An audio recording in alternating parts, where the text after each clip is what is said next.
Bradford City begin their 2026-27 campaign with a first round Carabao Cup clash against League 2 side Rochdale AFC, and in today's video you're going to find out how Rochdale have got on so far this season, some of the opposition's key players and what my starting 11 would be for this match. Now if you do go on to enjoy today's video, please make sure to drop a like on there for me and subscribe to the channel as well if you are new. Can we try and hit 200 likes on today's video? And don't forget to get your thoughts in down in the comment section down below. Let me know down below your starting 11 for this match. What would your score prediction be as well? I think a lot of people are backing Bradford City for a win in this one, but it's obviously not going to be easy. Let's waste no further time and get straight into it. We'll start out firstly then with how the opposition have got on so far this campaign. Obviously in a couple of weeks time, when the oppositions that we're playing have played more games competitively this season, then this segment will be a little bit longer. But Rochdale did compete in the EFL Cup preliminary round, and that was obviously played last Saturday when Bradford City played out their final pre-season friendly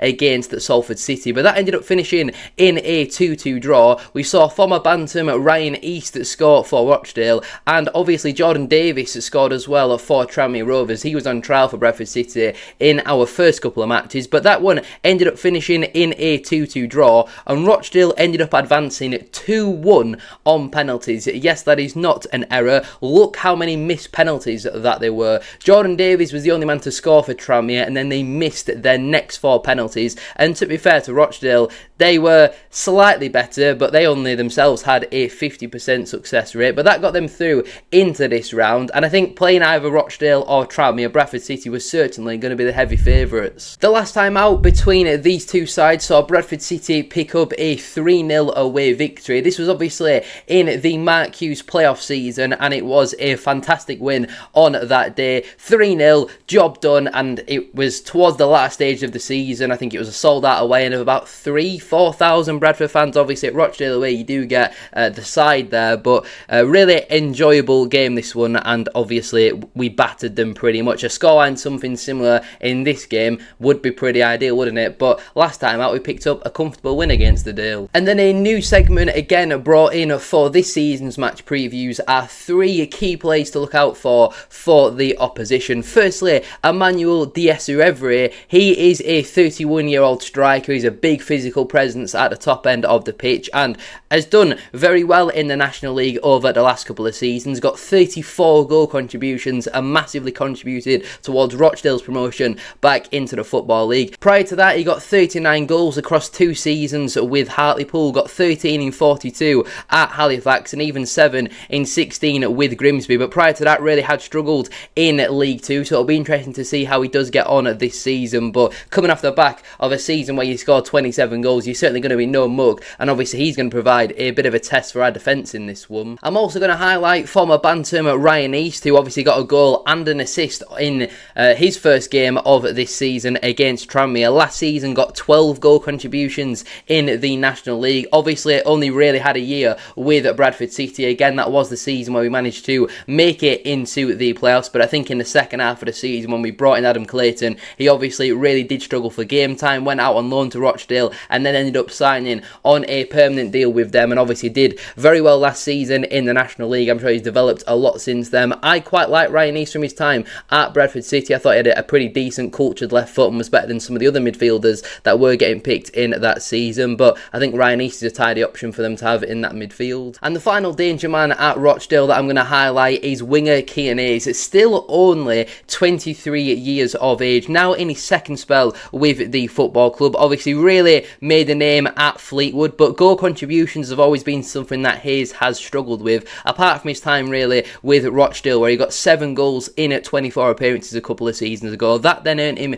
a move into League 1 with Peterborough United, where he did okay. He got like 11 goal contributions across 2 seasons there. I don't think that's an awful return for a 23-year-old winger, but obviously didn't quite work out how they were potentially hoping for. He's now gone to Rochdale, very pacey, can play on either side, maybe a little bit better down the right-hand side, and obviously he'll be looking to cause Tyreek Wright some problems down our left. But I think with the pace of Kean Hayes, that certainly could cause some problems in the wide areas. Before we do go any further though with today's video, don't forget to to drop a like on there for me and subscribe to the channel as well if you are new. We are aiming for 200 likes on today's video, and don't forget to get your thoughts in down in the comment section down below. Let me know down below your starting 11 for this match. What would your score prediction be as well? I'm back in Bradford City for a 2-1 home win. Now obviously yesterday over on the main channel I went through and really broke down my starting 11 for this game, so I would encourage you to go and watch that before I do go on to show you mine. But here is how I would line up for tomorrow's game, not tomorrow's game, Saturday's game against Rochdale AFC. I think McCracken has to start in goal. I think he's proved already that he's better than Sam Walker, who's made a couple of mistakes so far in pre-season. McCracken, he's come in. I don't buy into this narrative that you need to kind of phase Sam Walker out. Richie Smallwood wasn't phased out. Andy Cook wasn't phased out. Brad Halliday was starting games before he eventually left the football club. So I don't buy into that whatsoever, especially with a goalkeeper that has already made 2 mistakes so far in pre-season, whereas John McCracken has looked pretty strong. The back three, I think there's a fair few different options in there. Obviously, at the time of recording, Reece Welch hasn't signed his new deal or signed a deal with Bradford City, but I think will provide that height in the back three that's needed and a bit better on the ball than Matt Pennington, but equally I am just as comfortable with him starting. Aidan Baldwin is a must start for me. We all know how important he is to our system with those long diagonal passes out to the wing backs, and I think defensively he's probably our best defender, so he absolutely has to start. And then I've gone with Ibu Toure at left centre back, who massively impressed me throughout pre-season,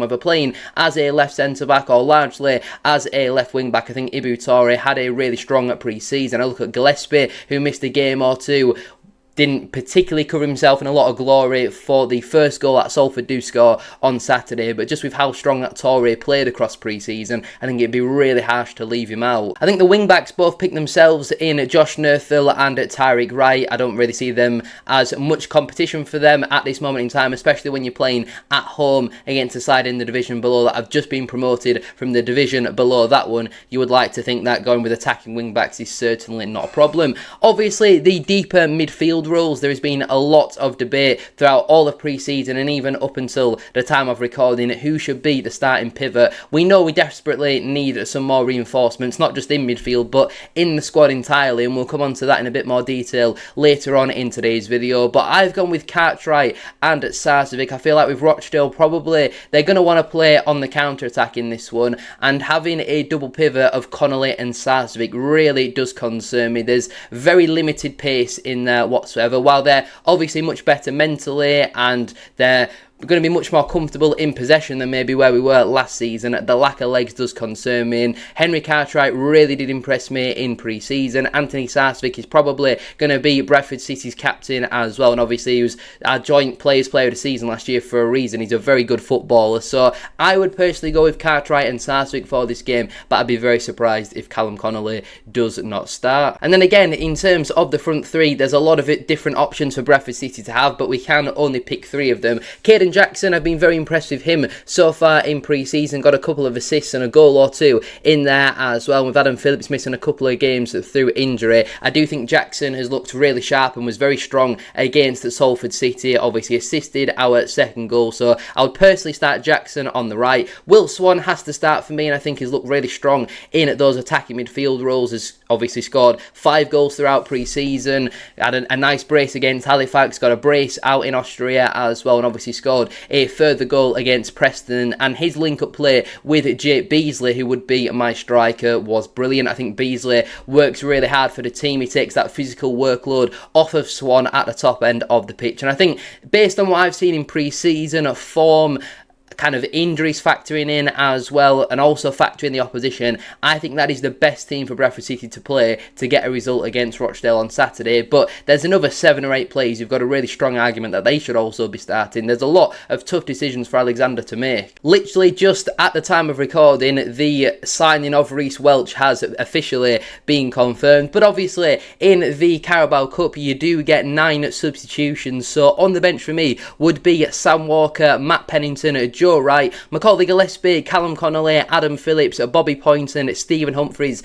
and Nick Powell. That is largely every other player that is available for Bradford City. We are desperate for reinforcements, especially in those wing-back positions and deeper midfield. So the players who are currently unavailable are George Lapsley and potentially Harry Ibbotson. We haven't seen him feature in the last couple of games of pre-season, but there hasn't been any official confirmation about Ibbotson. Not really too sure what is going on there, but if he is available or isn't, I don't quite see him making it onto the bench at this moment in time with all of the attacking options that we have. So the only two players to miss out on the matchday squad through selection would be Zach Cady and Oscar Lunn. If that doesn't tell you we need some more additions, then I don't know what will. But anyway, I'm going to leave it there then for today's video. If you have enjoyed, please make sure to drop a like on there for me and subscribe to the channel as well if you are new. Can we try and hit 200 likes as I said at the start of today's video? And don't forget to get your thoughts in down in the comment section down below. Let me know down below if you enjoyed this different style of match preview. This is the sort of format that I'm looking to go down going into the season. But if you want to see things that we had last year come back, or if you want to see things that I've added